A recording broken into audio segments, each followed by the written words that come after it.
მუშაობას. ტორპედო დინამო თბილისის თამაშზე მომხდარი არეულობის გამო დაკავებული გულშემატკივრების სასამართლო პროცესი დღეს გაიმართება. გუშინდელი ღამე დაკავებულებმა დროებითი მოთხოვების იზოლატორში გაატარეს.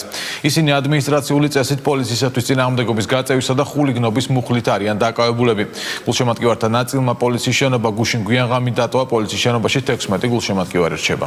Komakt klubis მხრიდან არაფერი არ ყოფილა ზეწოლა არანაირი არც სტუმართა გუნდის მიმართ იქ იყო გარკვეულწილად 6,000-7,000 გულშემატკივარი და 7 კაცის ვერ გააკონტროლებს ფანგრუზე მაქვს საუბარი და ფეხბურთელების მიმართ რაც შეიძლება დაზიანებას არ მაქვს ინფორმაციათ რომელი ფეხბურთელები დინამოდან დაზიანებული. აუ იყო უამრავი გულშემატკივარი ზუსტი პასუხი არ მაქვს რა მოხდა ვინმის მიმართ იყო რა განწყობა იყო გულშემატკივარ შორის იყო აგრესია რაც ფეხბურთში ხდება ხოლმე და ეს გასაგური არ არის მეგონა. ბოლო ინფორმაციით კომაქტ კლუბ ჯუნგლების დაახლოებით 40 წევრია იყო დაკავებული.